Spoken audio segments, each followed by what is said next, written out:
sure some things are in order. I think we got it.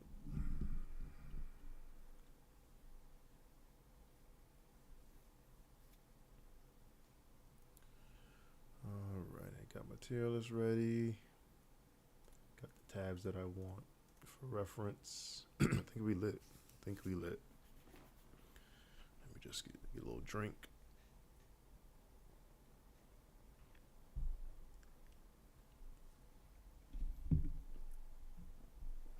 One second.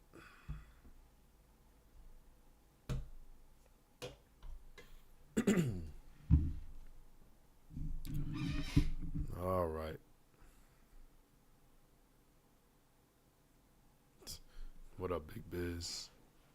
When I'm looking for a tank, they all S2. That's funny. That's funny. All right. Yo, what up, Cap?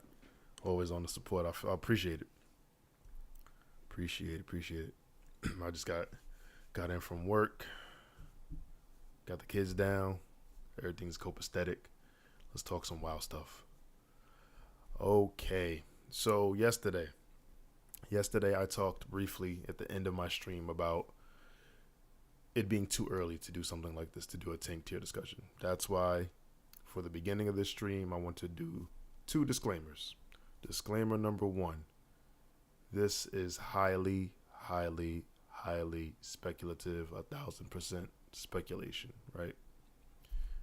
There's nothing here that I would 100% stand behind because I just don't have enough information. All I can do is gather the information that we already know, combine it with past experiences and what, we might think Blizzard will do, and then we can, make our own assumptions from there. So that's disclaimer number 1. Everything is speculation. Please don't take this to heart. It is not meant to be that. This is just something that I wanted to do because I wanted to do a tank comparison anyway, and I think the funnest way to do a tank comparison is to do a tier list. Disclaimer number 2, opinions are ahead. So if you're somebody who cannot handle opinions, if you catch this on the live, or you catch this on the watch back on the VOD, I apologize. If you don't like opinions, this ain't the one for you. You can see yourself out the back. Now that we got the disclaimers out the way, let's get jumping.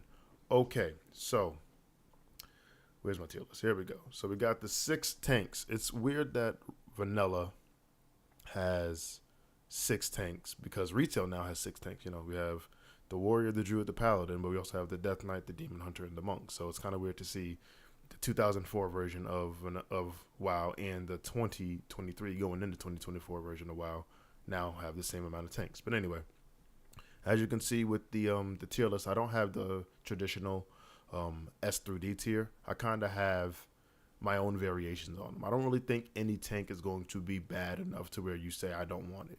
There might be certain preferences. Obviously, everyone has a different preference, but I doubt that you see a tank class that's just like so bad that it can't be brought to a raid. I don't think Blizzard has ever really done that to the support roles, to the tanks or the healers. They might have done that to DPS, looking at BM Hunters and Wrath, but I don't think they do that to tanks or healers. Anyway, so yeah, I have for the S tier, it would be all around best, and I put probably because, again, this is all speculation, don't know. Even the best tanks, even the tanks that you feel are the best, whether you're looking at retail, whether you're looking at Wrath, whether you're looking at vanilla, even the best tanks have some drawbacks, have a weakness or two. So I think that's why I put probably. Then A tier would be amazing, and I put Pug Carry because normally the A tier tanks are pretty serviceable in all regards of whatever difficulty you're doing, whether you're doing the lowest difficulty content or medium to high difficulty. They tend to be something that you can easily jump into and kind of carry pugs if you don't have that level of communication with the group. So that's why I put Pug Carry. B tier is pretty good, which is, like I said, it's just pretty good. It has some clear strengths, has some clear weaknesses. C tier satisfactory, meaning they can get the job done, but we need to see a little bit more. And then serviceable, which would have been D tier, is NTSM is need to see more, which means they can probably do the role that they're assigned to, but right now I don't have enough information, or the information that I do have doesn't convince me that this is going to be something in the mainstream. It might be something that a player who's really good at it can excel at, like all classes are, like all specs are, but I don't know if the average player can just jump in and do this with the same efficacy as somebody who just takes a liking to that class. So those are all the tiers, right? And primarily what I want to do is I want to compare the tank's defensive strengths, offensive strengths, and briefly their weaknesses. Because for the most part, most of these tanks, except for the warrior, I'll say, except for the warrior, most of these tanks kind of have the same weakness when it comes to like lack of cooldowns, right? A lot of them have passives that kind of alleviate that, but warrior is really the only one with, you know, a shield wall and a last stand. Some of the other specs do have some stuff, but you kind of got to shift around some talents or runes to kind of get to where the warrior is at baseline. You know what I mean? Well, I guess last stand isn't baseline, but shield wall is. So having a powerful, like the most powerful cooldown baseline obviously puts you kind of in a league of your own a little bit. So just there. America, what's going on? I'm definitely starting to lock tank, but want to level a warrior in case we need Old Faithful. I mean, you're not wrong. I'm probably gonna main lock tank, but I'm definitely leaning more towards shaman just to see. I want to see the new ones, but I have a sneaking suspicion that the good old rage boys are gonna poke their heads out when times get rough. So that's like my own offset kind of speculation there. But let's get started. So let's see, where do I want to start? Let's start with, I think honestly the sleeper pick, quote unquote. I think Paladin is the sleeper pick. I think everything else, all these other classes have kind of gotten so much new stuff that people are just overlooking Paladin. But Paladin has gotten a lot of new stuff. Like I think in my Paladin video, I said like they get access to divine. That's not the right room. There we go. Nope, that's not it either. They get access to Divine Sacrifice, which is a very powerful, I guess it's not raid-wide, but it's party-wide, a good party-wide defensive utility. They have Avengers Shield now. They have Hand of Reckoning, which is now Spiritual Attunement, increased threat generation, and a taunt all in the same room. So they get 3 important things all in one room. And I think that's going over people's heads. So I think Paladin might be the sleeper pick. Let's see if I can find it real quick before I get to the stream. I know I'm rambling, but I did a poll to see what people wanted on their like what they thought was the most popular, right? What they're ready for. Here it is. Scroll. Here it is. So clearly, you know, out of 152 votes, the Metamorphosis tank was the one that was kind of winning, and Paladin was the lowest. So I think people are sleeping on Paladin. I really do. But let's get back to it. So Paladin, I'm gonna put in the B tier, the pretty good tier. So the thing about Paladin is, even though they got amazing tools, right? They have their Hand of Reckoning, like I said, which is 3 important abilities in one. They have Avenger Shield now. They have access to Avenger Shield. And in this Avenger Shield slot, I think this is the leg slot. Yep. In the leg slot, they still can take Divine Sacrifice. They can take Exorcist, which allows them to use Exorcism on anything and just deals guaranteed crit on demons. They have what I call Tremor Aura. It basically is Tremor Totem, but in aura form, which periodically dispels fear and sleep effects, which is really, really strong. They have an Interrupt. So they have a lot of good utility runes to choose from. So Paladin, I think, is going to be pretty good. I think what holds Paladin back a little bit is the fact that they still run on mana. And I'll show a video a little bit later, but I'll show a video from the demo on why I think mana is still going to be a concern for both Paladin and the Shamans. So that is why I think I put Paladin in pretty good, because I think overall they can even go into the pug carry, but I think Paladins are going to be a little bit stronger in the dungeon side of pug carrying and maybe not necessarily the raid side of carrying. Only because of this guy, Baron Aquanus. I have this page open because in the demo, Baron Aquanus is the first boss in Black Fathom Depths. He's a mini boss in the regular one, but he's a first boss. He's like the first real boss in the actual Black Fathom Depths. And he does strictly magic damage. His regular, I guess what you would call it, auto attack is his Frostbolt ability. And then he does like if you've done TBC and you've done the Lurker Below and in the Naga raid, I can't remember the name of the raid, Serpent Shrine Cavern. he does a knockback ability like that where he spins around and he just slowly spins and he knocks back whoever gets hit by his little Kamehameha beam. Then he goes back to casting Frostbolt. The reason I'm bringing this up is because Frostbolt is magic damage. Paladins and shamans, and to a lesser extent warriors, because even though they can block, they have guaranteed blocks. They can't block as effectively, I guess, in AoE situations. That is on single target, yes. On AoE, I don't think so. But they're block tanks basically. Paladins are block tanks, so you can't really block magic damage. Later on, they'll be able to, but when that Frostbolt is hitting them, they're just taking up the full brunt to the hit. And I have a feeling that Aquinas is not going to be, or Aquinas, whatever you want to call him, I don't know. He's not going to be the only one that does that. Now, he might be the only boss that does strictly magic damage because he didn't auto attack in the demo, and I'll briefly show it here in a second. I was watching S-Fan's point of view. He did a pretty good point of view from the shaman perspective. But I was watching his point of view, and he was struggling. He was struggling as to keep up his mana pool. His mana was completely consumed because he was using it on Molten Bolt.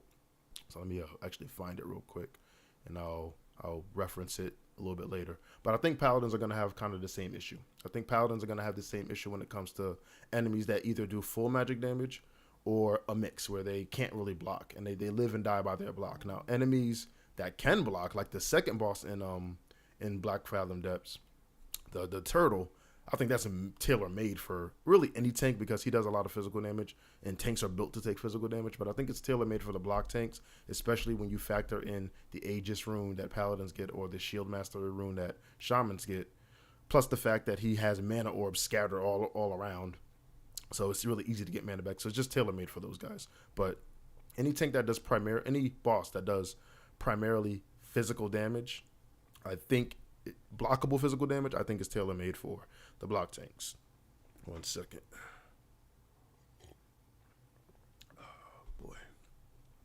So I put Paladin in the pretty good sphere because, well, I could change my mind. They might be amazing. We'll see. We'll see how their toolkit carries over because on the utility side, they still have a lot of important things. So these are all of the spells that you can see on my screen here. These are all of the spells that shamans or paladins get at level 25. So as you can see, they have Blessing of Might, which I think they get pretty early on. They have the option to take Blessing of Kings. It's pretty high up in the tier, like it's the 3rd tier point. So you have the option of taking Blessing of Kings.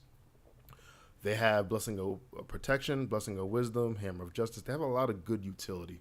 So I think it's like they're on the utility side, Paladins are almost have no equal. Like they have a lot of good raid utility, and they get Divine Protection, which is a very early immunity, which you can kind of consider in the same level as Shield Wall. I don't really see it that way, only because I think Divine Protection still makes you drop threat, right? I think it forces whatever you're attacking to switch to something else. So something like that you don't really want happening at random.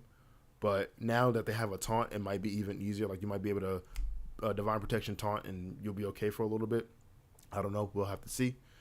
But looking at what they have to choose from at level 25, they still have a pretty good repertoire or armory or whatever you want to call it of abilities that they can use. I don't think it's too crazy. Like their auras, they only have Devotion aura and they only have Concentration aura. I don't see Frost Resist aura yet up here. So, and they have Red aura, I guess. So they don't have Frost Resist aura yet, so that kind of diminishes their utility a little bit. They do have Purify, they do have a Magic Dispel, so they do have that. But this is what you get, and it's not bad. But I think when it comes to fights that do high levels of magic damage or just a magic buster on the tank, Paladins and Shamans might struggle. So keep that in mind.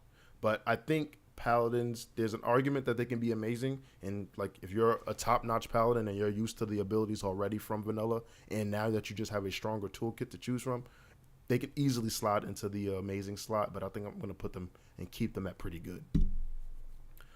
Let me make sure I find this video because I keep talking about it and I'm not showing it, and that's not good. But I think that's it for the Pally boys. All right. So next I want to talk about, I think, and this might be a hot take, we'll see what people say in the comments, but I think, personally speaking, on the defensive end, for the defensive end, we'll say single target threat. I think Druid is probably the all around best. And here's my explanation. So, Druids, if you think back to Season of Mastery or just 2019 vanilla style stuff, right? If you've played private servers around that time as well, at level 60 in the pre-raid era, so when you're gearing up for Molten Core and Upper Blackrock Spire, warriors really aren't that strong early on when they're just gearing up. They're obviously serviceable tanks, but it's really druids that are the more powerful tanks when you're doing the pre-raid stuff. And I think if you just scale that level back to 25, and you scale the gear back, and you're scaling the abilities back, I think that doesn't change for Druid. I think Druid is still the better pick in the pre-raid selection. Now, once everybody has gear, the gap closes a lot for all these tanks, right? If everyone has the same gear level, that widening gap kind of closes, especially with tanks like warriors or with classes like warriors who scale really well with gear. Certain classes just don't scale well with gear. I think, like, if you look at Wrath, a classic right now, Shaman, like the DPS specs of Shaman are having that issue right now, that they just don't scale well with good gear, whereas other classes like Fire Mage scales really well with gear. So you see that. But I think at lower gear levels, the Druid is the better tank. And I'm going to go to their page here. Please pay no mind to like the talent. I just put up just generic talent builds just so I could see the spells at level 25. Some of the stuff you could probably use, but I just don't even worry about it. It's not something that I would pay super attention to. But let's take a look at the runes and the abilities that druids have at level 25. So if we're tanking, a lot of this stuff might not apply to us, but let's take a look. So we get bear form at 10. Everybody knows that. And if you look at the bear form, they get 120 melee attack power. They get 180% armor contribution from items, and they get their health increased by 560, right? And then you have the survival of the fittest rune, which is new. And it makes you crit immune as a bear, which was always kind of a thing with bears, right? They don't have the ability to become avoidance capped, so they're always susceptible to crushing blows and crits. Now, you could get defensive capped as a bear. That was never an issue in previous iterations of vanilla, but the crushing blow thing really kind of was like the saving grace of warriors. Like, oh, but you can't block, so you're going to get crushed, which means healers are going to have a hard time healing you. That's a yes and no. If you have enough gear, the crushing blows really didn't matter, to be quite honest with you. Like, taking a crush on a druid was basically the same as taking an unblocked hit on a warrior that was geared. It's the same thing. So I don't even put too much stock into druids, not being able to avoid crushing blows as a weakness. It's just kind of a thing that they got to deal with. But if you look at survival of the fittest, you'll see that it gives them the crit immunity. It reduces all damage taken by 10% and an additional 10% in their bear form. So they're at 20% DR. This is not just physical damage. This is flat. 20% flat all damage taken reduced by 20%. Kind of crazy. So this kind of rune alone kind of makes me think that druids will be the best defensive tank. And I thought about it, and I was like, yo, am I reading this wrong? Is it really like, all right, so survival of the fittest reduces all damage taken by 10%, and then damage taken is reduced by an additional 10% while in bear form. Is that additive? Because I'm thinking it's additive. I'm thinking it's 10 plus 10 equals 20. It might be 10, it might be multiplicative, so it might be 11%. But even still, even at 11% passive, even if it is multiplicative, even if it's at 11%, I still think they're better. I still think the druid is better because the bear form is just such an overpowered early ability. I don't think any of the other stances, I don't think any of the other forms really compare to druid's bear form, that is. That's what I mean. And then when you look at the other runes, and it's not like survival of the fittest doesn't share a rune slot with something important, like Wild Strikes, which is like the Wind Fury Totem Aura, or Wind Fury Aura, if you want to call it. This is an important thing too. This, though, I think is going to be carried more so by the DPS druids or the flex druids, like druids who play feral but like can swap into bear when necessary for their guild. I think that's what this is going to be. I don't think full-time main tank feral druids are going to use this very often. Obviously you can, right? Once you have enough gear and you feel like, you know what, I'm good on survival of the fittest, things aren't even hitting me that hard. Pardon me. let me just give my group some extra DPS. You could definitely make that swap. So I think these two will be interchangeable, but for the gearing process, for the pre-raid process, you're going to use survival of the fittest. I don't think that's even a question. And then if you look at the other, like if we're talking about threat, so I spoke a little bit about Sunfire on the Bear stream. I'm still trying to figure out if you can use this in the respective forms, because it doesn't say it. It does say it does say gain the Sunfire ability while in bear form, cat form, or dire bear form, but it doesn't say that you can use it. I'm just erring on the side of that you could probably use it. I feel like they wouldn't mention it if you couldn't use it in bear form or one of these respective forms that they listed. But who knows? That could be Blizzard being weird. It even says in the words a combo point, so you would have to be able to use it in cat form. So I'll add Sunfire as a thing that they can probably swap to. But the two main ones is Mangle and Lacerate. Mangle, if you don't know, Mangle in TBC was incredibly strong. It was incredibly strong. So here you have gain the Mangle Bear ability and replace your Claw ability with Mangle Cat. So Kitty Druids who main DPS don't have to worry about using Claw and Mangle. It's just Mangle. Pardon me. And they have two different values here. So one has 160 and then one has 300%. I don't know which ones are to what respective form, but just going by the first part of this tooltip here, they mentioned Bear first and they mentioned Cat second. So I would assume Bear gets the 160, Cat gets the 300 because the Cats are the DPS. So I would imagine that's how that works. I could be 100,000% wrong, but I feel like that's what it is right now. Oh, and it even says or combo point. So yeah, Bear Druids, my apologies. You don't get the 300%, you get the 160. But even at 160%, Mangle is a single target threat beast. And Druids were already good at single target threat. They had Maul, which operated a lot like Heroic Strike. So Maul affected your next auto attack, pardon me, but it hit really, really hard. So now that you have Maul and Mangle, because Mangle doesn't replace Maul like how Mangle replaces Cat for the Cat form, Druids are going to be single target threat machines. I think this is going to be good for, pardon me, either quick fights or fights where you just need high priority adds dead and you need a tank to pick up and get snapped out immediately. It may not be something that you use on like a mainstay fight, like I'm trying to think like a Nefarian fight where you're the bear tank and you're tanking the dragon. You might want to pick Lacerate for that one, and even Lacerate probably give you more threat over time. But Mangle and Lacerate are two great abilities to have. And then you have an Interrupt, which I talked about in my other stream, and you have the option to take Life Bloom.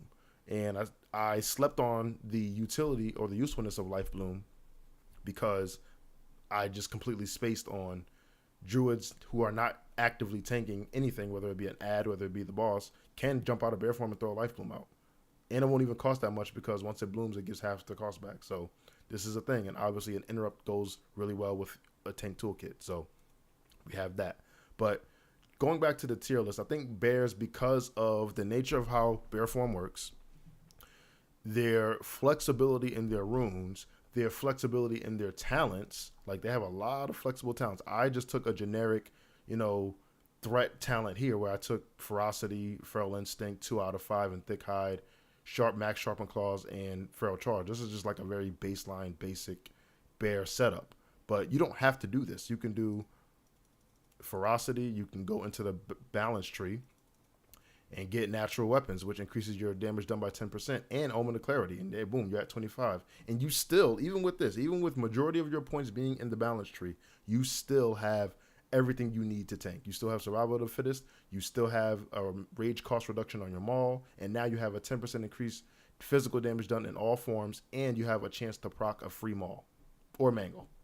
So bears are going to be phenomenal, especially on boss-to-boss single target things. Bear's weaknesses, obviously, are going to be AoE. But I think that weakness kind of gets diminished because I don't really know of a guild that's going to assign their druid to AoE tank. I'm going to be real. Unless you just have another class that's just not as good at AoE tanking, pardon me, I don't think you assign the druid to AoE tank. I think when it comes to 1 to 2 targets, maybe even 3 with the ability to swipe and spread your Lacerate, I think...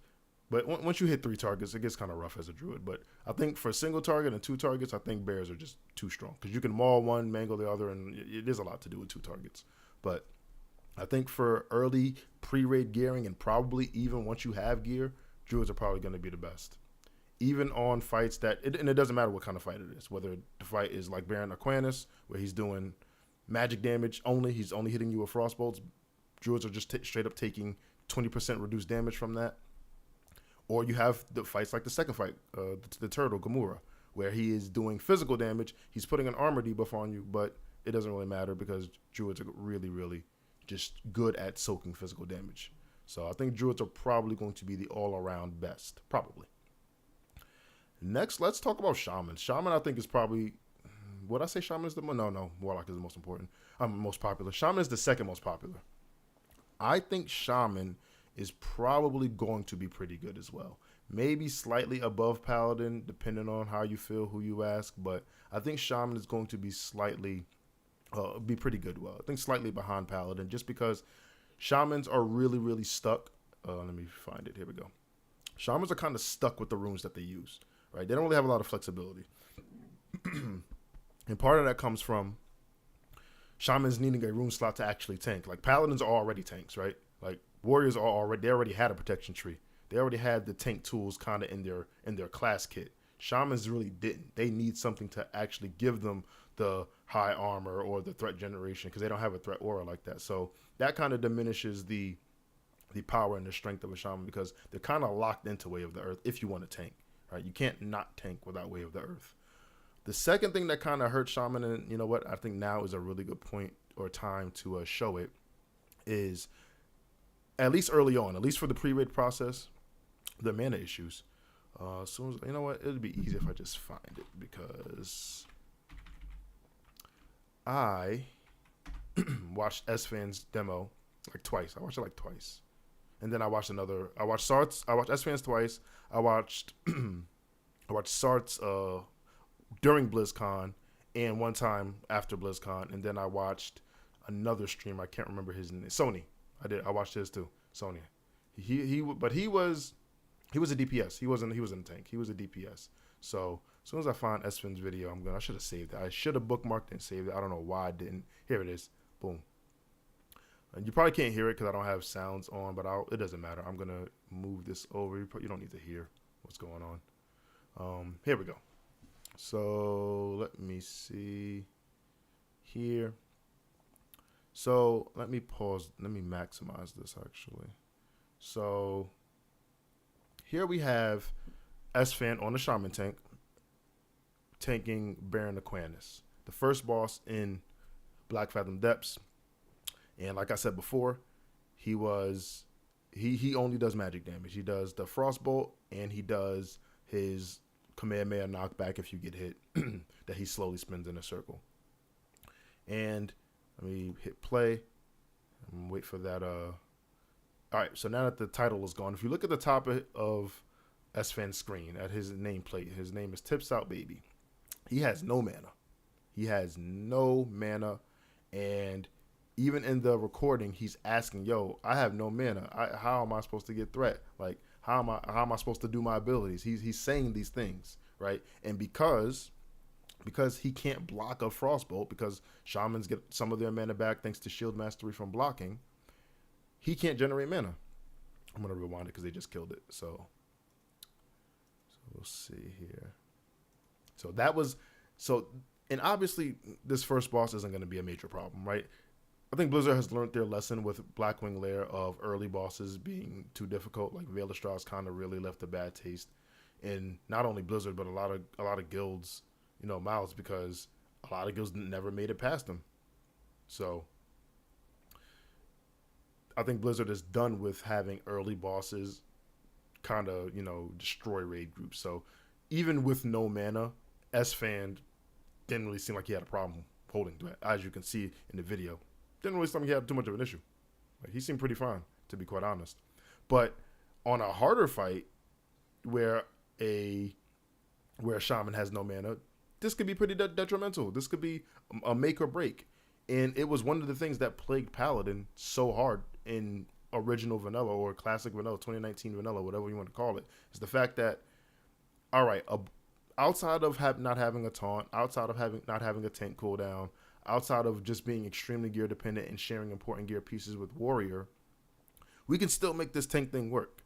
And then you get into combat and then you have no mana, and now you're like, okay, I don't have anything to generate. So I think that same weakness is going to transfer over to the shaman unless you use certain runes and abilities and items to kind of alleviate your mana consumption and mana weakness. So that's why I wanted to show the first boss in in Black Fathom Depths to kind of show the strength and weaknesses of the shaman. So let me just minimize that. But that's why I tiered shaman the same tier as the paladin, because paladins still have other tools that are a little bit better than the shaman, right?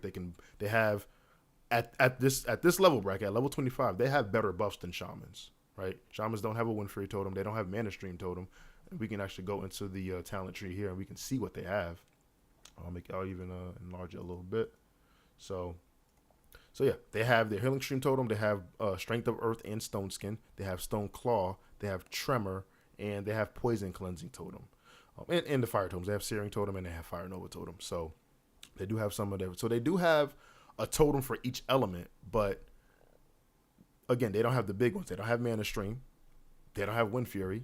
They don't have Grace of Air, right? They have Frost Resistance, which, because paladins don't have their Frost Resist aura yet, that could be a thing. I will say that, especially on a fight like Aquanus, who's only doing frost damage. That could be a thing. That could really be a thing. That could be a make or break for some guilds who might struggle on this guy. Who knows? I don't think many guilds are going to struggle on him. But if 10 random streamers can jump in on a new system that they've never seen before and kill it, I think the average guild will be fine after a couple of attempts. I think that's a fair estimation, right? But if we look, I think the paladin still has better tools in certain buffs and definitely in their runes, especially since they're not locked into using a certain rune setup, whereas the shaman kinda is, especially since we've seen the mana thing. But I think when it comes to shaman, like I said, you're just kind of really rigid in both, not only just your runes, but your talents too. So I think shaman's just a little bit lacking when it comes to that. I think in their right scenarios, like in scenarios that are tailored to them, they can excel.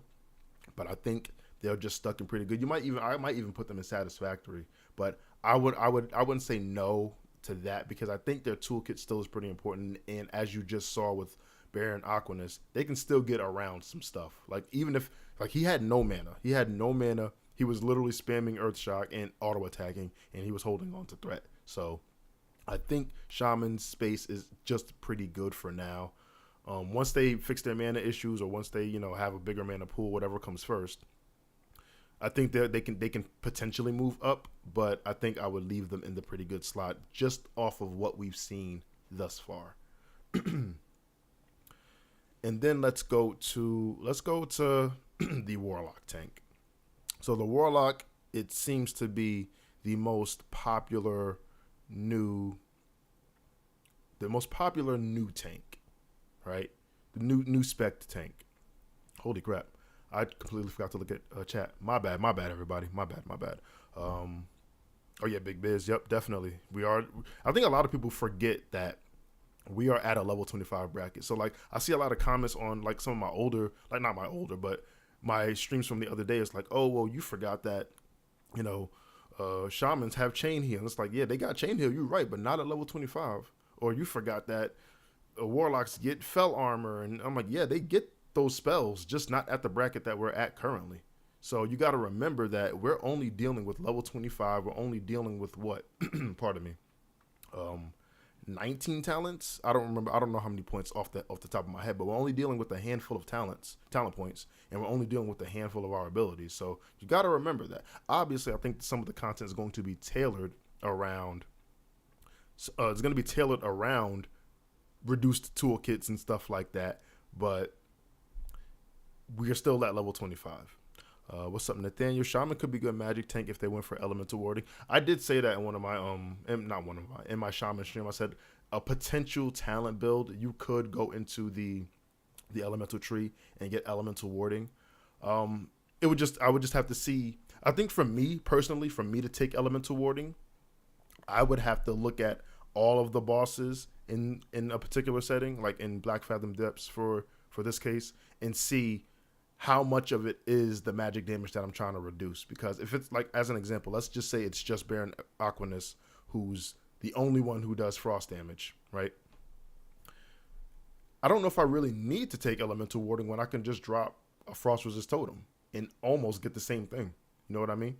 So I would have to be I would have to gauge it. But I did say that in my shaman stream. I was like, yeah, I think elemental warding, depending on the situation, definitely could work.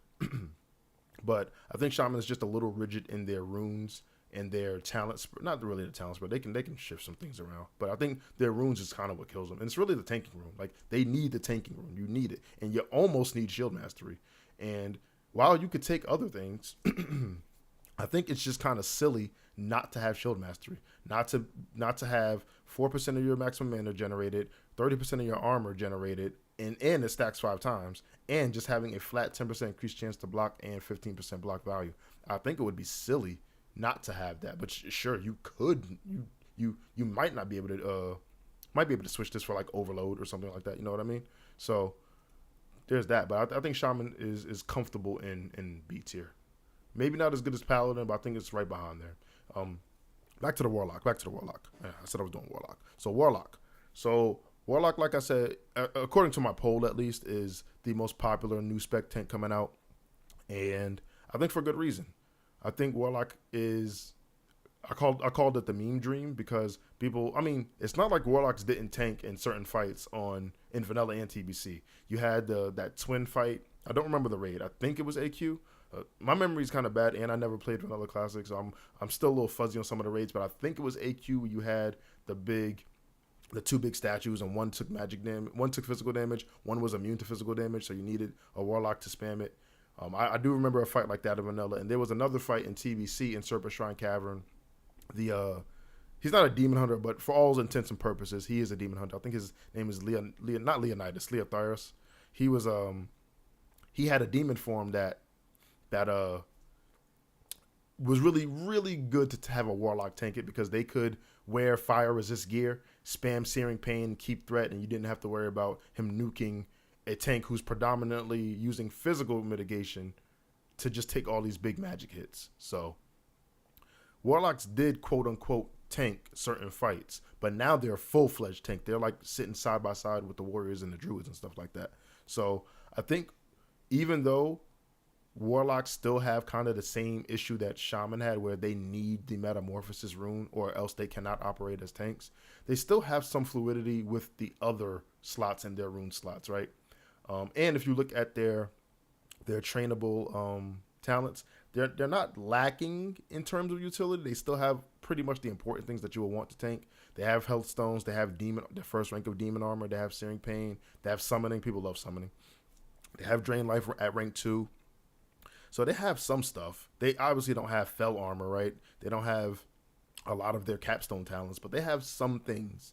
And I think that comes to, at least for the affliction tree, a lot of decent talents are early on in the affliction tree. Or maybe I should say decent. I will say decent for tanking, I think, are in the affliction tree. And if you look at meta, if you look at the tooltip, we have transform into a demon, increasing your armor by 500%. That's more than the bear form. Bear form is only 180, and I think that's even more than dire bear form if we look at it. Like, let me fill out this tree. I know. I'm trying to talk about warlocks. People love warlocks. Let me just fill this out, get to level 60, and we can just compare real quick what dire bear form is, because I'm interested to see if that's more than dire bear form. All right, let's see. Where is dire bear form? Here it is. Dire bear form. Yeah, 360. So yeah. So it's still 140%.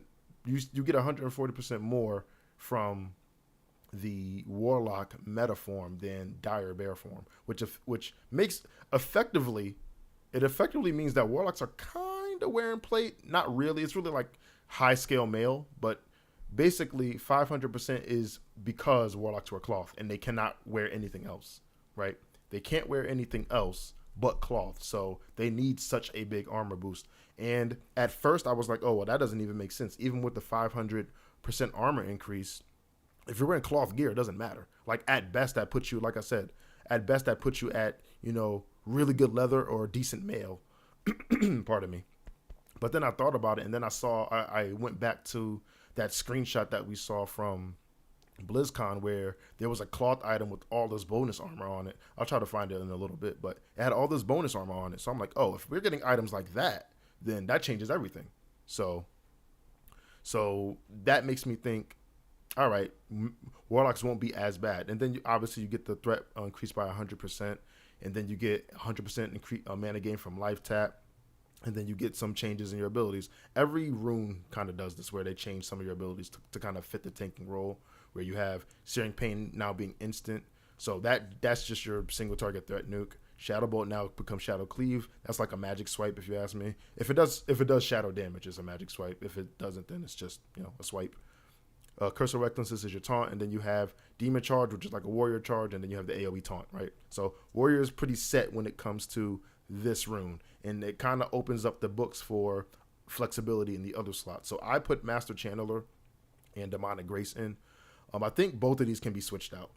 Demonic Grace just gives you a cooldown. Basically, it increases your dodge chance by 30. You and your pet's dodge chance by 30%, and it increases your critical strike chance with all attacks by 30%. Last 6 seconds. It doesn't have a cooldown tied to it. I would imagine an ability like this probably is like a 4 or 5-ish minute cooldown. Blizzard is kind of known in vanilla to have long cooldowns on really good abilities. So, hell, this might even be a 10-minute cooldown. I don't know. I would say it's probably in the 5-minute-ish at least area.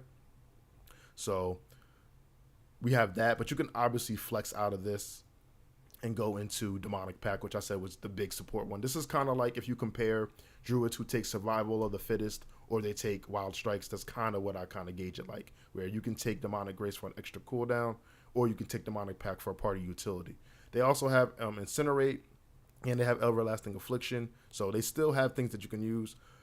Just for pure DPS, you can probably get away with Incinerate. But I'll show like a combination that you can use with Incinerate. But I think just for gearing up for the pre-raid phase, for fights that just might hit hard regardless, Demonic Grace is the one. Other than that, you probably just take Demonic Pact to increase the party.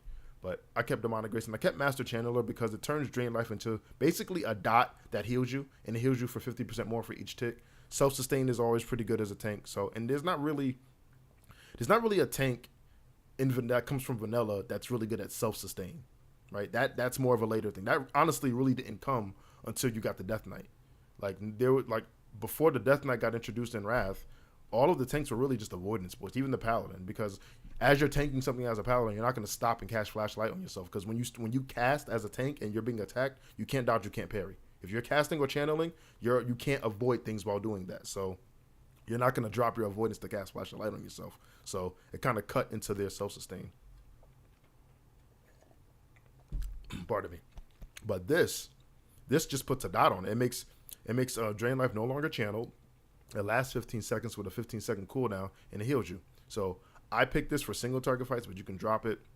They also have Lake of Fire, which makes your Rain of Fire leave a Lake of Fire on the ground, and you and your pet deal 40% additional damage to the enemies affected by it for 15. Additional fire damage. My bad. Additional fire damage.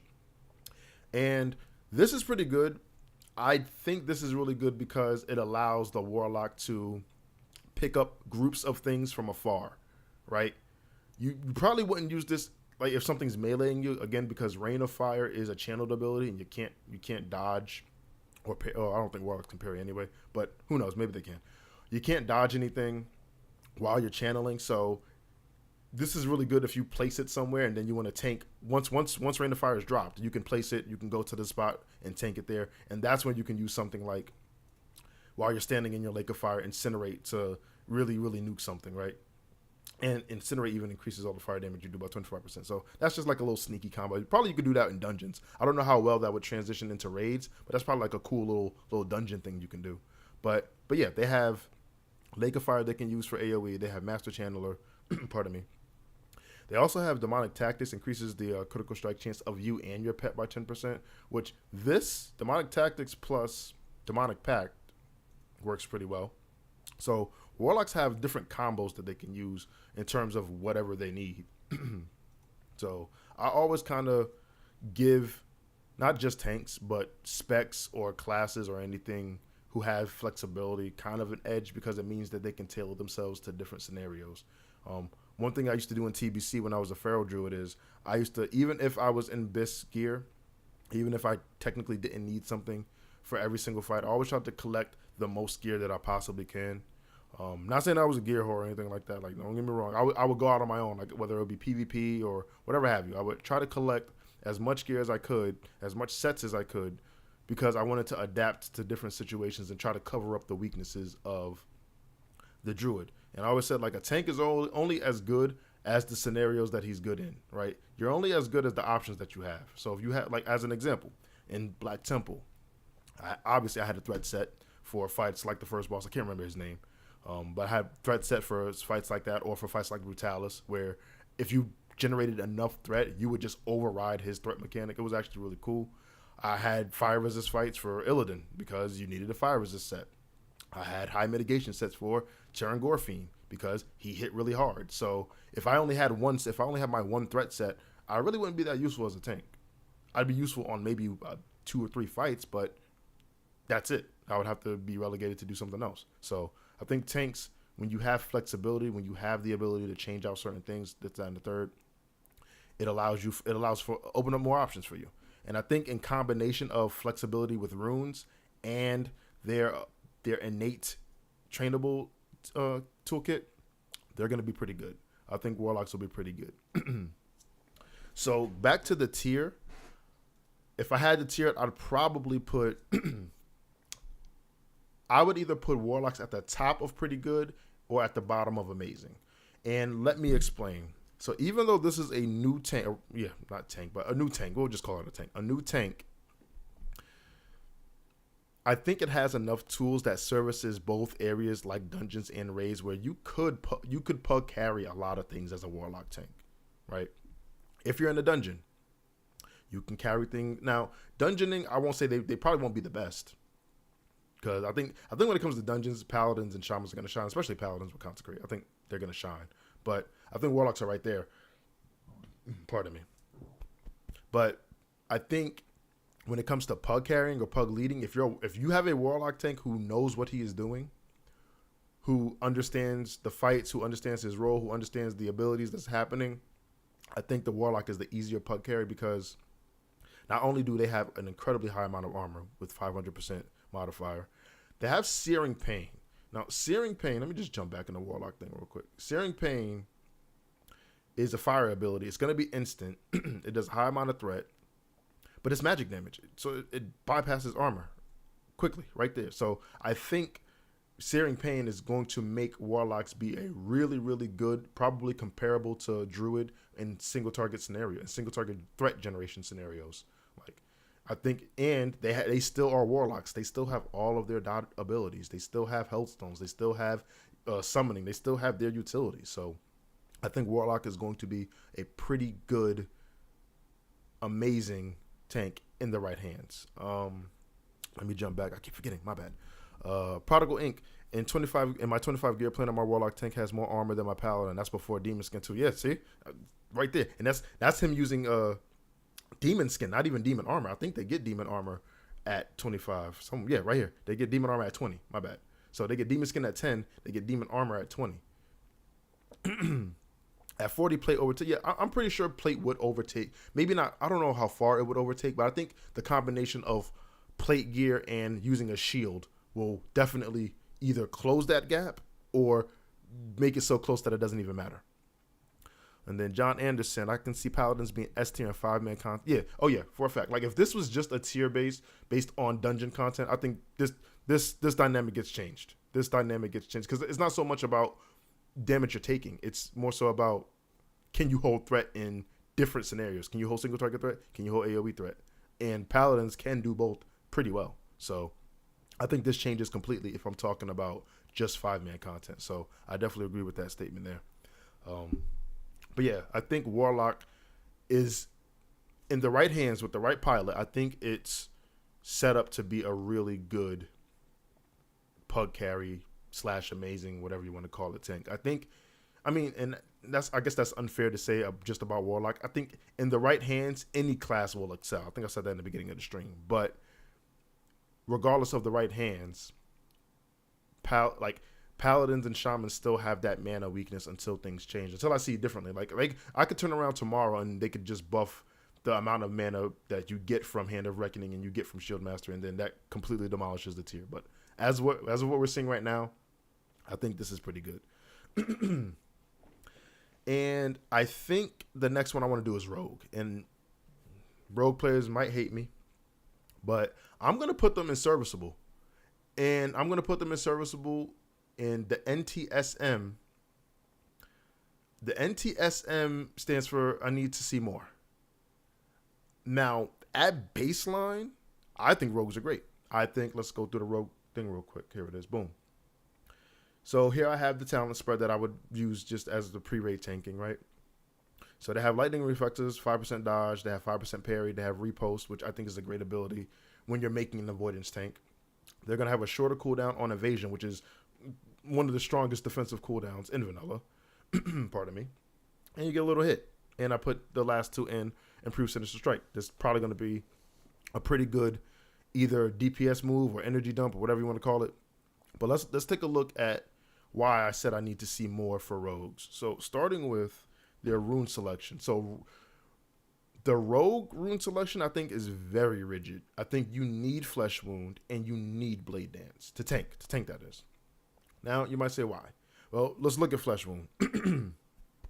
So you take 20% reduced damage. You take 20% reduced physical damage while Blade Dance is active. So you only get the 20% reduction if this rune is active, which kind of puts rogues in a weird spot because if you get, let's say you get this rune first and you don't have Blade Dance or you don't know where it comes or it hasn't been discovered yet, you're kind of at a defensive deficit. Like you're not where you should be because you're just taking 20% more damage. Where if you look at all of the other tanks, right? Warriors get defensive stance, which reduces their damage taken by 10%. Bear form, we already know what that does, plus survival of the fittest. Meta is a 500% armor increase, which might as well just be a 20% physical DR. Shamans they wear leather at level 25, but they also are shield tanks. And their shield mastery, each stack will increase your armor contribution from your shield by 30%, stacking 5 times. So that's 150% of your shield's armor.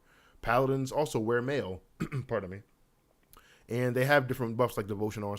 So every single other tank has something except the rogue. Like the rogue is the only one that needs one rune to activate another rune as far as we've seen so far, right? So that's what kind of makes me think, all right, that's like strike number one on I need to see a little bit more, right? So you have the chest rune, which you need Flesh Wound to tank. Blade Dance, even if you want to disagree and say, you know what, so I don't need Blade Dance to tank. Like I'm just getting I'm only getting 10% parry. You got to go back to just the Flesh Wound and think you're taking 20% more damage if Blade Dance is not active. And I honestly don't understand why Blizzard did that. I don't understand it. Now, this could be tailored. This could be like, what is it called? Foreshadowing. This could be foreshadowing to the type of fights we might see. Like, that's what it could be. It could be a little bit of foreshadowing. It could be like, hey, there's going to be some fights or really important fights that do a lot of physical damage or do high physical damage. You might need one of the physical or one of the high avoidance tank to do this, and that's what Rogue is. But when I have these two things, I'm like, oh, okay. Pardon me. So I need Flesh Wound and I need Blade Dance. And then you look at the third slot, you have Main Gosh, which I think is pretty good on its own. Main Gosh, instantly strike with your offhand weapon for normal offhand weapon damage and increasing your parry chance by 10% and it awards a combo point. So I think Main Gosh is a pretty good rune in and of itself. I don't really think you need it necessarily. I just think it improves your situation, especially if you don't have Blade Dance, right? You need to get some defensive benefit somewhere. So I just think it improves. This helps if you don't have this one, if that makes sense. Look at the comments. Hold up. Diesel Warden. In my opinion, they troll about not giving Hunter a tank role. Look at the survival tree. I'm going to take a look. I feel like they'll have to take main Gosh just for the opener because you wouldn't have the Blade Dance up yet. Yeah, that's also true. Yeah, because Blade Dance is a spender. I mean, you could use Sinister Strike technically, but Sinister Strike is just a damage dealing ability. It just deals. It just generates combo points. And then Brandon Cruz said the only way Hunter tank makes sense is with the pet tank. I'm gonna take a look at Hunter. Maybe I'll take a look at Hunter in a different video because y'all trolling me with Hunter. But back to the rogue thing. But yeah, so I think rogues are really kind of stuck with their rune requirement for tanking. Now, once you have the Holy Grail, I think once you have these three, I think you're golden. I think you're in good standing. But you got to get there. Another thing that I think kind of holds rogues back is the fact that rogues don't have an armor modifier or a health modifier yet. This is all speculation. They could get something tomorrow. Like I said, I did a stream yesterday going over the new runes. I turned off the stream, went about my day. The next day, almost everything I said in that stream was obsolete. Not everything, I'm exaggerating, but I harped on the cheat death rune, and Agron tweeted, I was like, nope, that's not a thing. Don't worry about that. So all of this stuff is speculation. I could log on tomorrow and it could be completely different. Pardon me. But yeah, rogues don't have an armor modifier. If I jump back, who has one? Warrior. Here. They don't have this ability, like toughness, just increase the armor value. But Warrior have it. Warlocks don't need it, and even Warlocks, they have meta and they have Demonic Embrace, which increases your stamina by 15%. They don't need it. Druids have Bear Form, and even with Bear Form, they still get Thick Hide and Survival of the Fittest. They don't need it. Paladins get Toughness, and they get Devotion Aura, and they get Redoubt if you don't take Aegis. They don't need it. And then Shamans get Toughness, too. Shamans get Shield Specialization, they get Anticipation for increased dodge, and they get Toughness. So Shamans get it too, but rogues don't have. They just get avoidance. Rogues only get avoidance, and avoidance is really strong of another because, and someone can correct me if I'm wrong in the chats, but for the most part, ability damage, unless it's unexpected, unless the tank isn't ready, unless the healer isn't ready, it's not going to kill you. Pretty much, people know the big abilities that are going to happen. It's the melee abilities, it's the crushing blows, it's the critical hits, it's those kind of things that will kill you. But as a rogue, you can dodge, you can parry, all that stuff. But for the big tank busters, as an example, on the second boss in Black Fathom Depths, let me see if I got a video of it. Let me find it real quick. On the second boss, the turtle, he does an armor crunch, and it stacks. So the mechanic there is one tank takes a couple of stacks. Once he has too much, but he's taking too much damage, the other tank taunts, stacks fall off. Other tank has too much stacks, you taunt, you do a taunt swap. But I feel like a rogue, unless you can dodge the taunt, unless you can dodge the armor stacking, a rogue is at a disadvantage. They already don't have a lot of armor. They just wear leather with no armor modifier. So unless you can dodge the armor crunch that he does, you're kind of at a disadvantage. I'm trying to see if I can find it, because I feel like I should provide a visual. Here we go. Back in S-Fan's his thing. But let me see if I can scroll up to the turtle boss right quick.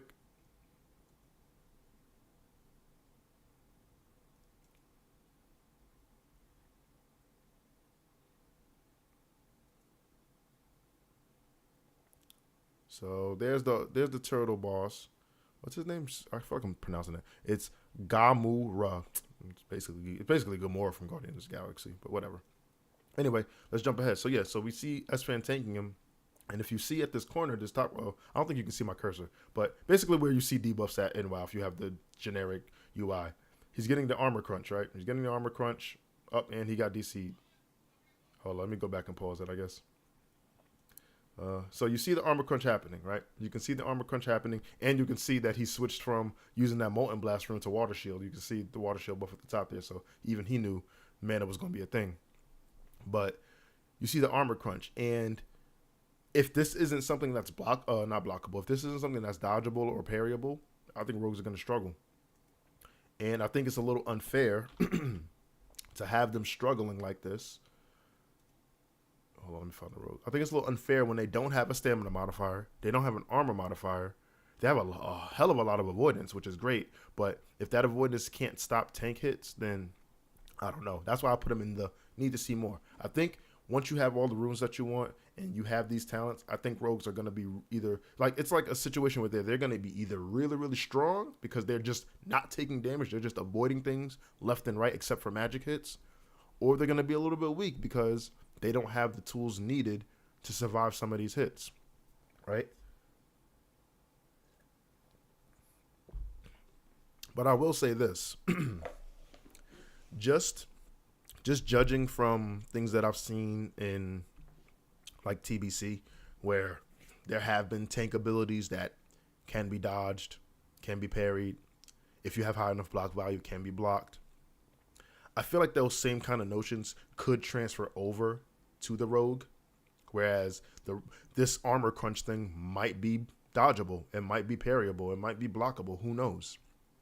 But if it is, I feel like it would be, and if it is, rogues are definitely in a better standing. But then I think about fights like dragon fights. Like, how does a rogue survive Onyxia unresisted? Like a fire breath unresisted. Like they're always going to need an external. You know what I mean? So I think it's give and take. That's why I put them in the serviceable category, where I feel like they could be great. I feel like rogues really do have the potential to be great depending on how their toolkit works. I just got to see more. If we go down to the abilities that they have at level 25, even though some of the stuff is definitely geared towards DPS, I think they still have a lot of good abilities. They have evasion, which is a really powerful cooldown. They have sprint, which is a really powerful cooldown. They have an interrupt. They have slice and dice. They have poisons access to them. Like they have things. But evasion only goes so far if you're taking magic hits. They don't have a stamina increase. So I think I had said this in my rogue stream too. I think just the flesh wound is probably going to get changed, and it's either going to get changed to not rely on blade dance, where you just get a 20% physical damage while you have this rune active, or it's going to do something else. It's going to increase your stamina by like 15% or something like that while you have it. I feel like just as is, it puts rogues at a clear, maybe not disadvantage, but a clear questionable. It puts them in a questionable state. I will say this though, like I said, their avoidance is top notch. Obviously, parry is going to drive repost, so they're going to have very consistent damage, and they probably might do, like, because they're coming from a DPS class, they might do the highest single target damage. They might just by use of Sinister Strike eviscerates. Like, they might do a lot of damage as a tank, and that's always kind of fun. Like, when you have a tank that does a lot of damage, it's pretty fun. Let me jump back into the comments here. I see Rogue Tank being similar to Demon Hunter in retail. We need them to add more. I could see that.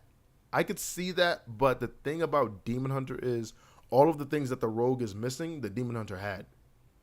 Like, Demon Hunters had like a lot of passives, and even when they didn't, like even in the early iterations when they didn't have their passives, they still had meta. Meta was still a like 100 at the time. I think it was like a 150 armor increase, and it was like 50% of your max health increase, and it was a relatively short cooldown. It was a 3-minute cooldown. So they just changed that to 2 minutes, by the way. So they still had metamorphosis to rely on, and like demon spikes for increased parry and stuff like that. So they still had things. That was when Spirit Bomb was broken too. But I could see the correlation. I more akin Rogue tanking to like Brewmaster without the stagger effect. Right? If you take a Brewmaster and you take away stagger, you pretty much got Rogue. Brewmaster, like in the current iteration, Brewmasters do high amounts of damage. They have high amounts of physical avoidance. They have mobility, which rogues, out of all of the tanks, I would say, well, I guess rogues don't have a charge. They do have a sprint, though. Rogues are pretty mobile. We'll say that. They may not be the most mobile, but they're pretty mobile. Pretty mobile, and they do decent. Like I think Rogue is more akin to Brewmaster without the parry, without the stagger. I mean, but like I said, I just need to see more. Maybe rogues will have avoidance fights where I definitely think that. I think the turtle boss is definitely. I think the turtle boss is definitely one that can be tailored to rogues if that armor crunch is dodgeable or parryable. If that armor thing can be avoidable, a rogue probably solo that. I'm gonna be honest with you. You got high enough DPS, rogue solos that. Rogue solos that easy. But if it can't be avoided, that's where we have problems. So I put the Rogue in, where is it? Serviceable, because it has really rigid runes and it doesn't really have any other modifiers other than the 20% physical if Blade Dance is active in the threat thing. It doesn't have stamina, doesn't have armor, doesn't have a flat DR. It doesn't have the cooldowns for a flat DR. Like, I could see it, like, they might even change evasion. Maybe evasion, instead of doing 50% dodge, does like 30% dodge and 20% DR. Like, who knows? Maybe they change that. And that would, I think, would be a little bit better. But I think I just need to see a little bit more for Rogue before I put them in anything. I'm not saying they're bad. I'm not saying that they're bad at all. I don't want that to be like conveyed. I think Rogue is going to be. I think all of the tanks are going to put in some work.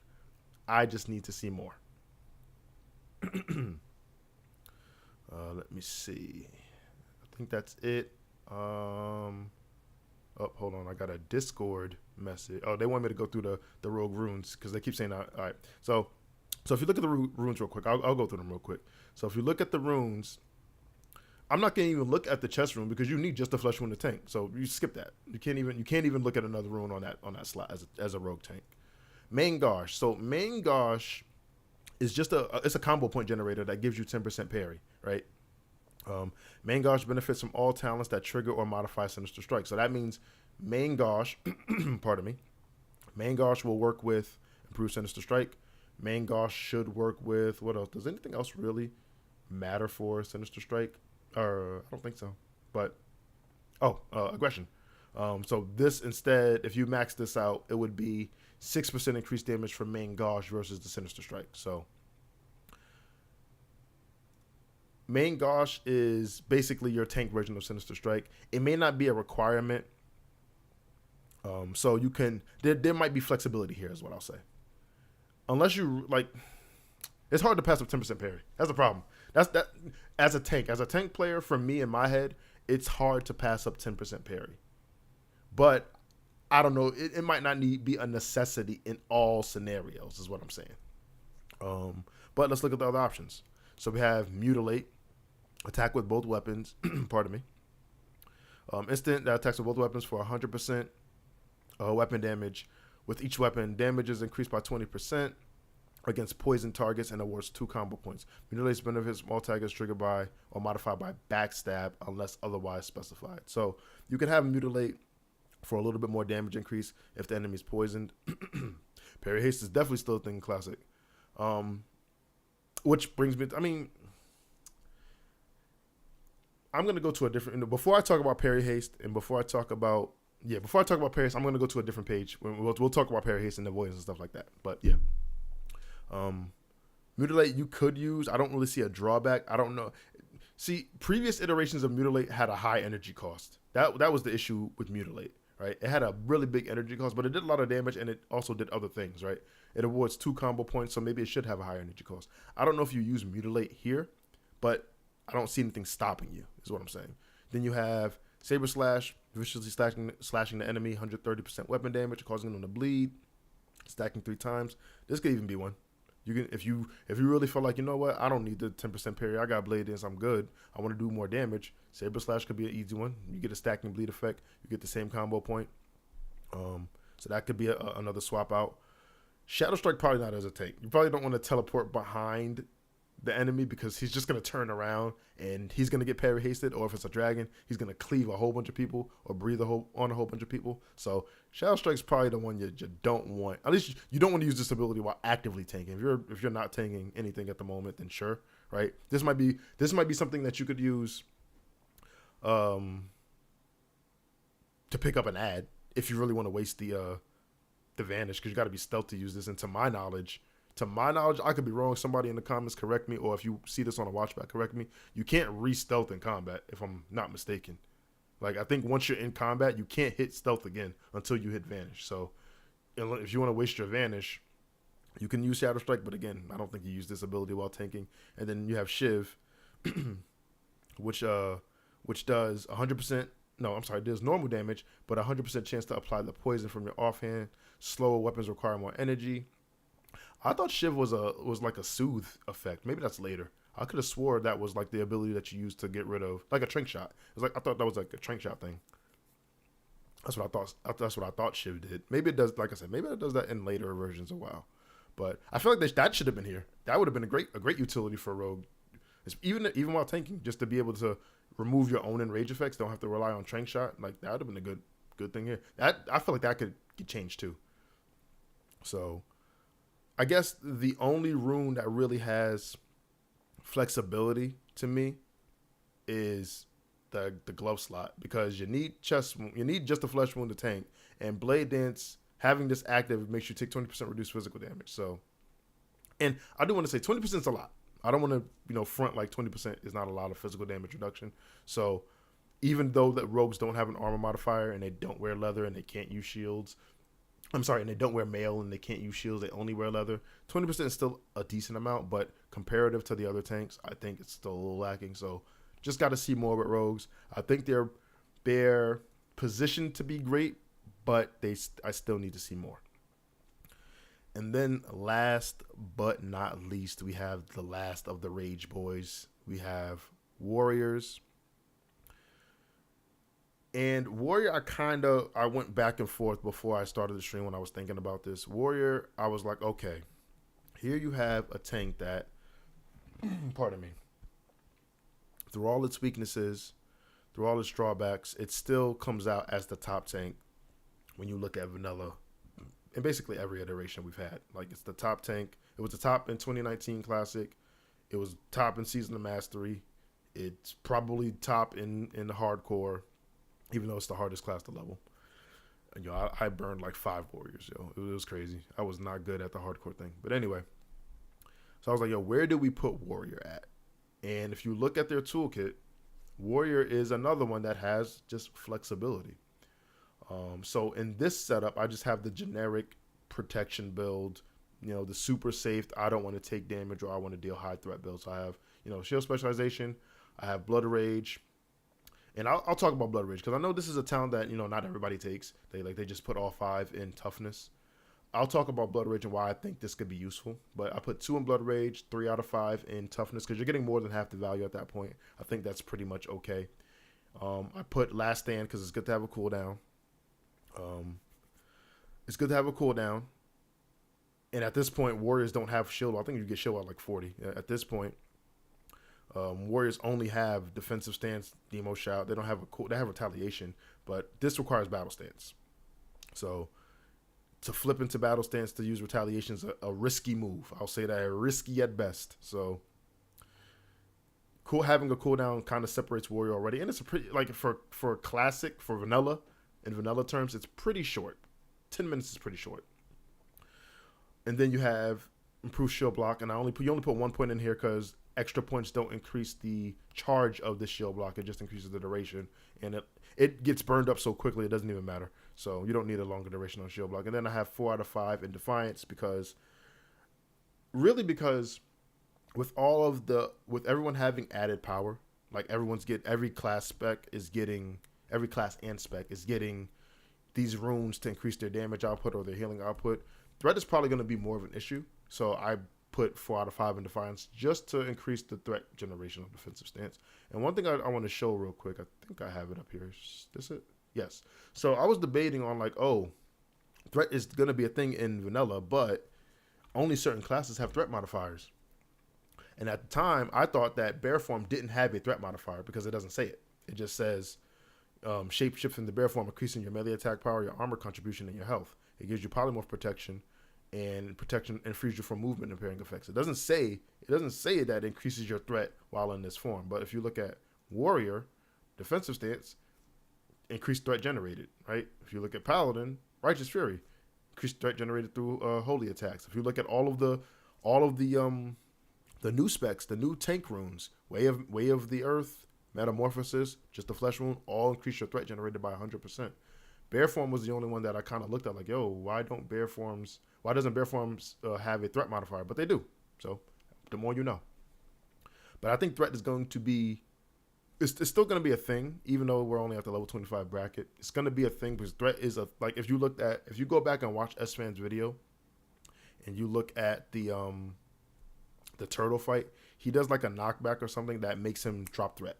And you need a taunt to pick him up. So threat's still going to be a thing. And I think threat's going to be important, especially for those, for tanks like the warrior who traditionally had a hard time generating their own rage to use abilities for threat. Like if you're not tanking anything, if you're not actively tanking, if you're not getting hit, it was really hard for a warrior to generate threat. But we're going to talk about that too. But I put 4 out of 5 just to be on the safe side. I think with this talent spread, you're pretty safe even in the pre-raid process. Obviously, if you want to err on the side of caution, you can drop these 2 points. And well, you can't really drop this because dropping improved blood rage means you drop last stand, and I feel like that's not a good trade-off, right? But you could, I guess, drop the 2 points from Defiance and put the 2 points in here. So this would be 2 out of 5 instead of pardon me, instead of toughness, instead of 3 out of 5. Or you could go for the improved taunt to lower the cooldown on your taunt. Like you can do a lot of things. You can do a lot of things. So a lot here. I said this in my warrior stream too. The improved revenge.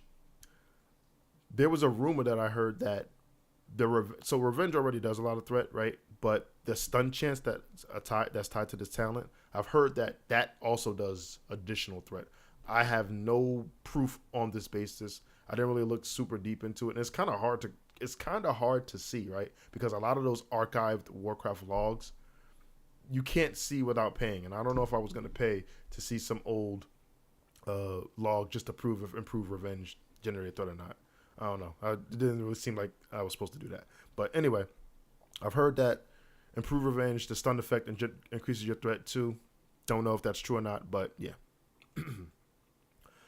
So we have that. So I think threat-wise or defensive-wise, this will be fine. And then you look at the runes. So these are the runes that I kind of set myself up with. But I think, like I said, the warrior has some flexibility here. I think the one that's not maybe mandatory but definite A+ in quality of life is Devastate. While you're in defensive stance and you have a shield equipped, your Sunder Armor deals 100% more weapon damage, increased by 10% per application. So this just makes your Sunder Armor do that much more threat. Sunder Armor was already a high threat ability, so this just gives it much more and just makes mobs stick to you more. So like I said, probably not mandatory, but definitely improves your quality of life when it comes to threat. If you look at the rune breakdown here, if you don't want to take Devastate and you want to get something a little bit more spicy, pardon me, you can get Endless Rage. You generate 25% more rage from all damage you deal. That could be something. But I think this is only good when in two instances. I think Endless Rage is only good unless you're Fury Prot. So if you're Fury Prot, this might be a little bit more attractive. Or if you're using a different combination of runes, which we're gonna go over. But I think just as like a deep prot, sword and board tank, I don't really think you benefit from this because at that you're not really doing that much damage as that kind of tank. Like as a deep prot tank, you're not doing a lot of damage. So if you're already doing low damage, 25% of low damage isn't that much rage generation. So I think you can skip that. Quick Strike only works with two-handers, so I don't think you use that there. Victory Rush is cool. Especially if you can proc this off ads. This is probably be really good for self-sustain in dungeons. Like this is really good. Like once you kill something that yields honor experience, you get 10% of your max health. This is a good dungeon talent, so I like that. Single-minded Fury when you're dual wielding, again, might be a good Fury prop thing if you already have the gear and you already have if you're not in danger of dying. Single-minded Fury might be great. This might be crazy if you have Thunder Fury and have what's another good sword? Like a Chromatic Tempered Sword, I think is a pretty good sword that people want. That might be a crazy combo to use with this rune. So Fury prop might be a real thing, like a real thing. So, but for shield tanks, I think Devastate is the best out of this bunch here. And then you look at the other runes. So I selected Flagellation, which gives you a 20% physical damage bonus after activating Blood Rage or Berserker Rage. Pardon me. So you can see already why or how Blood Rage now not only becomes a rage generator, but it's a DPS increase now. Increases in a threat increase. 25% physical damage for a class that only does physical damage is pretty good. You can also take Blood Frenzy. And I think Blood Frenzy, each time you deal bleed damage, you gain 3 rage. I think this shines with a different build, not with this build. So I think for Blood Frenzy to shine, I think you forego here. You go 5 in shield spec because I just think overall this is a good talent. I think overall this is a good talent, but you could also get defense if you want. If you're getting crit, I'm still a little iffy on this crit thing. Like I want to know if crit immunity at level 25 is just maxing out your defense bar. Now, I need to know that. But anyway, you can get shield specialization to because like I said, I think it's a good talent, and when you block, you generate rage. So it's good talent, good rage generator. I think it's pretty good. But then you got to dive into the arms tree, and I think you go parry here, you go rend, pardon me, and you go 2 out of 5 tactical mastery, and that last point you put into deep wounds. And now you have 2 bleed effects that will drive blood frenzy. So now you have every time rend ticks you get 3 rage. Every time deep wounds ticks you get 3 rage. So I think this rune kind of shines only if you you don't need improved rend for that, but to get to deep wounds, to have 2 bleeds, I think that this will shine a little bit better. This could just be me doing super tinfoil hat speculation, but I think at face value this could work. And to even further this point, you could even, let me see, how could I do this? You could even get rid of shield specialization. Let's say you think, you know what, I'm good. Let's say I'm a Fury Prot and I'm not even using a shield, right? But I'm using this kind of setup. Well, not Devastate, but this setup. I want to use Blood Frenzy. I want to use Single-Minded Fury. I want to use Consumed by Rage. And I want to be a Fury tank, but I don't want to use this. You could put it into Cruelty because Deep Wounds only procs off of crits. So to get the extra 5% crit, you can use this. So there's a lot of things you can do. But this just goes and this just showcases the flexibility of the warrior. So I'm going to set it back to what I had it to before. But yeah, this showcases the strength of the warrior tank. And then if we look at the last rune, and I think, speaking of the last rune, I think Blood Frenzy helps drive the last rune. So Endless, Consumed by Rage, my bad. Consumed by Rage gives you a 25% melee damage bonus for 12 seconds or 12 swings when you have more than 80 rage. Now, 80 rage is hard to pull. But if you have Blood Frenzy, it's easier to get to that cap with two bleed effects. Like if you have Deep Wounds rocking and you have Rend Up. So Consumed by Rage is a choice that you can do, but I think for people not doing that bleed build, and it might even still be good enough just without Deep Wounds, without going too far into arms, you might just be good enough with just a Rend and generating enough rage, pardon me, to fuel Consumed by Rage. But I feel like the 2 would be worth it, and I feel like 80 rage is a lot to pull. That's a lot of abilities that you're not using. There's a lot of heroic strikes that you ain't using. 80 rage is a lot to pull for this, but it could work because you only need to do it like every so often. It lasts for 12 seconds or 12 auto attacks. So you only need to do it so often, but I think for an easier time, you can just take Furious Thunder. Furious Thunder makes Thunderclap usable in any stance, which is a huge quality of life rune, and it increases the debuff that it gives by an extra 6%. So Furious Thunder is like this the easy pick, but I think for like some spicy gameplay, Consumed by Rage plus Blood Frenzy is a pretty good combo. But in my spec, I think I had Flagellation. So yeah, Flagellation is kind of like the prot cousin of the Blood Frenzy build because you don't need any special talents. Like you just use Blood Frenzy, Blood Rage, and you get a 25% damage bonus. Pardon me. Then we go back to comments real quick. I was playing on Skull Rock. I was on Skull Rock, and like I said, I think my latest warrior, the one that is not dead, is level 30. He's still there.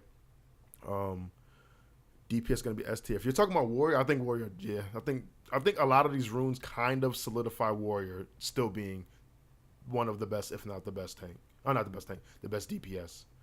Our bosses. If you were talking about when I was talking about improved revenge, yeah, like for the most part, bosses are immune to stun. But I feel like that didn't matter when I saw that rumor. I don't know. It's a weird rumor. I feel like somebody just made that up, or they felt like improved revenge was giving them more threat. I feel like that was made up. It could be real, but I just felt like it was made up. But anyway, back to the tier list. So where do we put warrior at? Now that we've gone over it and kind of gone over the reasoning, I think with the changes the changes that they did to the with the runes and the flexibility of the runes and the talent builds, I think Warrior goes in the amazing tier. I think Warrior goes in the amazing tier. Now with flagellation, with the blood rage increase, with the blood frenzy build, if that does kick off to be a thing, warriors can compete and maybe even eclipse druids. The only thing I would say a warrior doesn't have is the upfront damage reduction. Now warriors do have access to last stand, and I don't think at level 25 druids have bark skin, but even if they did, you got to come out of form for bark skin, and it's on the GCD, so you can't power shift it. Let me double check. No, you get bark skin at 44. Yeah, so druids don't have access to bark skin, and they really just rely on their bear form to soak up a lot of damage. Now warriors don't have any defensive either, except last stand. They have retaliation, but that requires battle stance, right? And shield block is their active mitigation. So warriors, whereas druids have bear form as kind of a better overall defensive form, like it's better than defensive stance, especially when you factor in survival of the fittest. Warriors have last stand, which can, in a pinch, in a dire scenario, can save the warrior and stop a wipe. So you just kind of gotta gauge which one do you take, which one do you put more stock into? Do you put more stock into the class that has the cooldown for the oh shit moment, or do you put more stock into the class that will see less oh shit moments? They still might be there, but they'll be maybe few and far between. So I think with that kind of scenario, I think I put warrior in the amazing pug carry tier. I think a good warrior is just going to make lives so much easier, especially since a lot of the quality of life things have been fixed, right? You know, the big meme with warrior is, oh, you gotta wait for 5 sunders before you start teeing off, and even after 5 sunders, it can get pretty sketchy if somebody's trinkets are procced or they use their trinkets, you know, early on. Like, I think Devastate is going to alleviate a lot of first pull opening fight threat issues. Like having 100% more, let me see if I can even find it, but having 100% more threat generated from an ability that already generated a lot of threat is pretty big. Let me see if I can find the modifier. Here we go. Thunder Armor, rank 5, has a 260 threat modifier on it. So 100% would be what? 520? So, and then if we look at Druid, it doesn't show. Oh, here we go. Maul does 175% based on damage, threat based on damage. So, again, but it's hard. See, but then again, you gotta understand, it's hard to compare because warriors have Devastate. Oh, that's not warrior. That's Warlock. Warriors have Devastate now, but druids have access to Lacerate and Mangle now. So I think it's close. It's definitely close. I don't even think the gap is that far. I wouldn't even be mad if someone said, yo, so you should have put warriors in all around the best, probably. I'm not mad at that. I just think when it comes to single target threat, warrior and druid are pretty close. I think druid still might take it, but warrior and druid are closer now, especially with things like Devastate and Blood Rage giving you 25% increased damage, right? Defensively, warriors do have last stand, but defensive stance is still inferior to survival of the fittest plus bear form. So I think just for all around, druid is the best. And then if you look at, if you want to dive into dungeons, if you look at, warriors have Furious Thunder now. So they can thunderclap with the higher threat modifier because they'll be in defensive stance and they don't have to change. That could be a thing because Swipe, is notoriously not the greatest when it comes to keeping up threat because it doesn't scale with attack power in vanilla. It scales with attack power in TBC, which makes Swipe pretty decent. But it doesn't do it in vanilla. It's always going to do, base damage. So Swipe versus Thunderclap, I guess you could say warriors take the cake in dungeons. I think even though I think those things are kind of the same. I think a warrior and a druid can operate similarly. I give the edge to warrior. I will say that. I'll give the edge to warrior in the dungeon scenario because you know what? In dungeons, even if Swipe did operate the same way in vanilla as it did in TBC, where it's scaling off of attack power. Warriors still can use consumables and like engineering stuff and bombs and all that stuff. Druid's got to come out of form for that.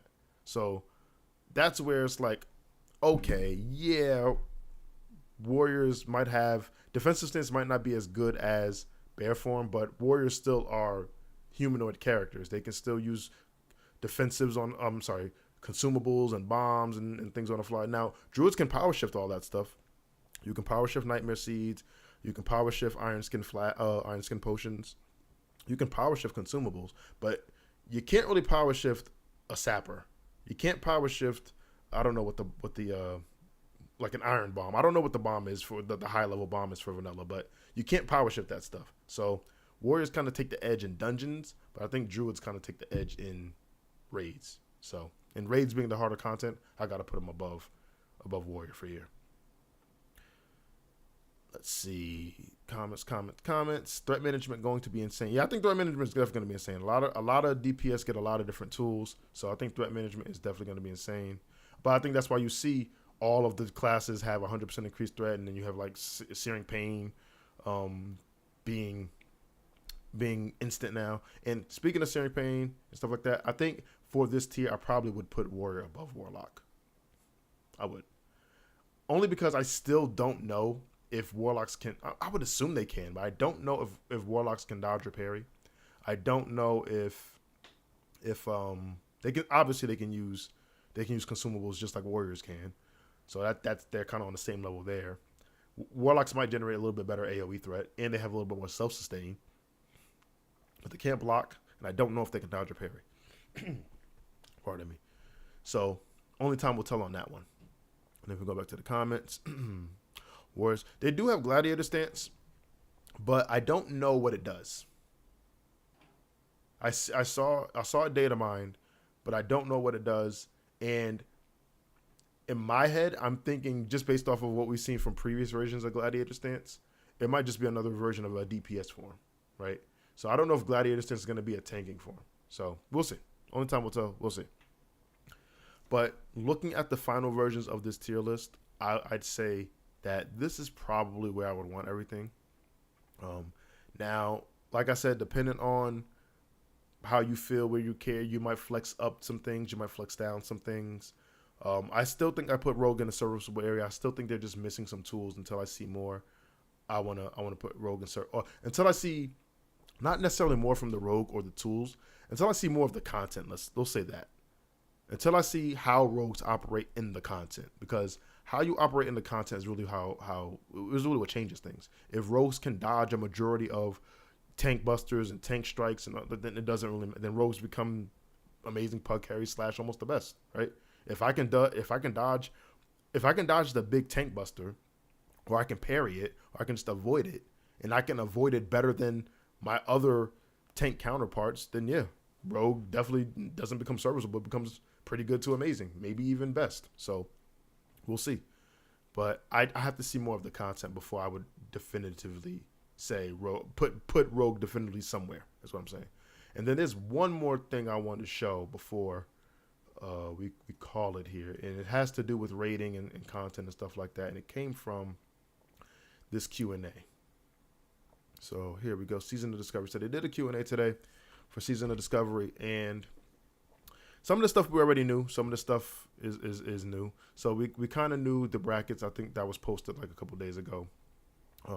Level up raids and open world raids would be from previous phases and will still be relevant. Blizzard still thinks players are going to go back and do it. I think so too. Like I think that's the beauty of Classic, and that's kind of where Wrath and Kata and Mop and a lot of the future expansions kind of falter, is a lot of the preceding content becomes obsolete pretty quick, right? Whereas if you look at like Vanilla, right, and Molten Core, people still want that Band of Acuity even if Nax is out. Or what is it called? Alacrity, Acuity? It's the ring. You guys know the melee ring. Y'all know the ring I'm talking about. I know y'all know. People still want that. People probably still want Thunder Fury, right? So there are things in Molten Core that are still desirable even in later phases. There are still things in, some of it might even be BIS. There are still things in ZG that are desirable. There are still things in Dire Maul and 20-man AQ4. There's still things from older places that are desirable. So I think people are going to run older raids too. Let's see. Blizzard said that a new they may be here we go. Blizzard said that maybe will create new legendary items for Season of Mastery. That's going to be interesting. This is going to be interesting because now you like Thunder Fury, ATS. Is there another Hand of Rag? Those are really only usable by a certain amount of classes. Like rogues and warriors can use Thunder Fury, right? Warlocks can use ATS. Druids can use Hand of Rag, right? Even though it's not the best. So it's interesting to see where they go with the legendary. And then where's the thing I want to talk about though? Where is it? I gotta find it. Not racials, even though they said racial skills are important. I don't know how I feel about this one, where they say not the fact that they're not going to do anything specific for current racial abilities, but they might do items that give weapon skill related abilities, or maybe do something that gives you, like, I don't know how I feel about that. Like Edge Masters obviously is something that combats weapon skill racials, but I feel like putting a plethora of those kind of items, maybe not as strong as Edgy's, but other items kind of diminishes the value of the human racial, the orc racial. So I don't know. I'm still indifferent about that. But that's not what I want to talk about. Where is it? Here it is. This one right here. So raids from WoW Classic will make their return in Season of Discovery and later phases after level 60. Blizzard might make changes to those raises, those raids, still developing that. Hold on, let me take a swig drink before I talk about this.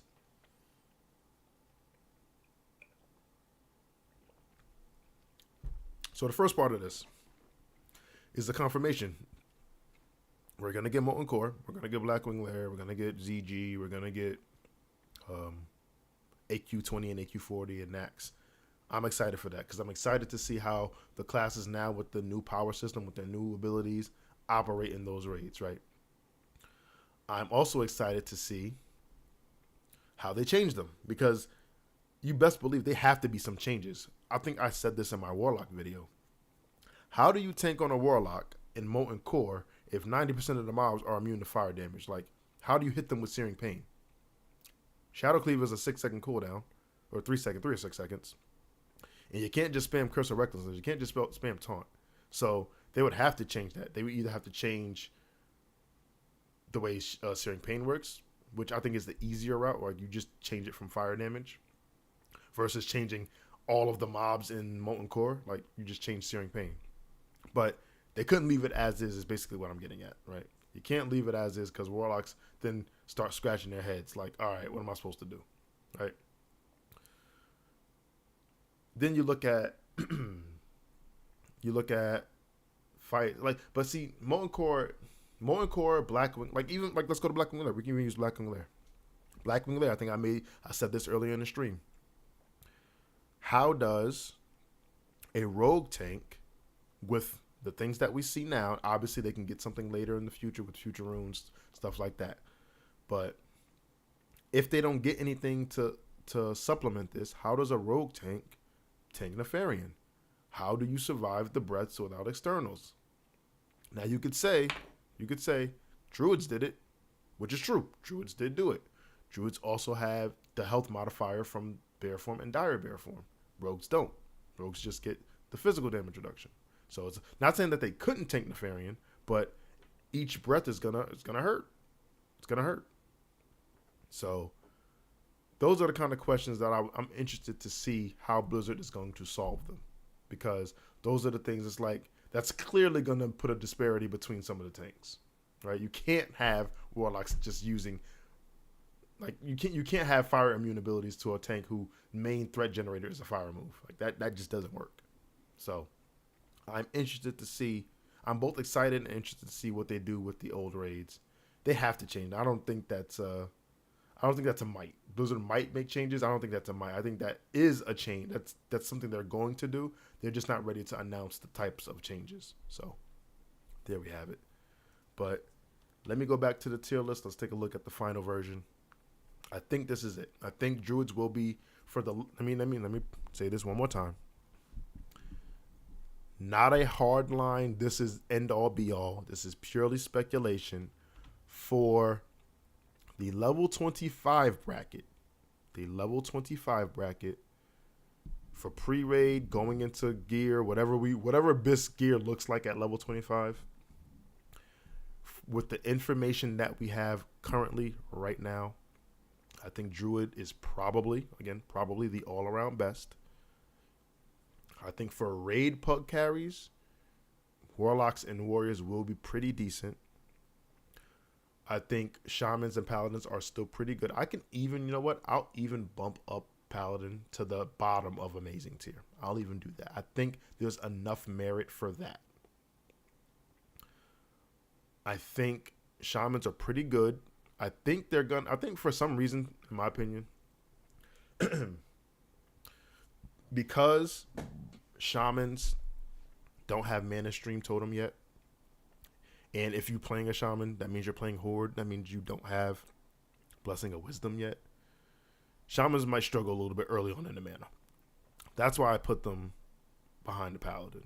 But I'm not mad if somebody says, well, so if you the same mana issue Shamans are going to have, Paladins might have. I think it's a little bit less because they have Blessing of Wisdom, and they generate mana almost the same way. Like, not by blocking, but by virtue of getting healed. So it's a little bit different. But I think I put Paladins beginning of B tier, bottom of A tier.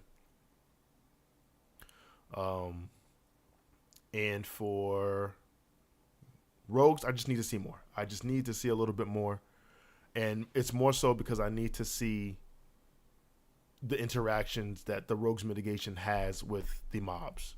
Now, Black Fathom Depths could come out, and after we saw the first two bosses, I think I saw Lady Sarah Vest too. But the remaining bosses could all be physical dealers, and Rogues could just be having the times of their life, spamming reposts and Mangosh like it's going out of style. They could have the time of their life. But until I can confirm that, I just got to see a little bit more. That's it. Also, the thing about Rogues is, unless somebody can probably tell me on the watch back, or maybe in the comments or in the chat, Rogues don't have an AoE ability. I don't see anything. They don't get Blade Flurry until later. Yeah, you can't even if I wanted to, I can't get Blade Flurry. Fan of Knives doesn't exist. So how does a Rogue generate AoE threat? That's interesting to see. So I would want, I just got to see more. I just got to see more. Maybe there's an ability that they haven't added into Rogues. Maybe there's a rune that they haven't added on. I just got to see more, because Rogues can't generate AoE. So that means they're going to really struggle in dungeons where there's multiple mobs.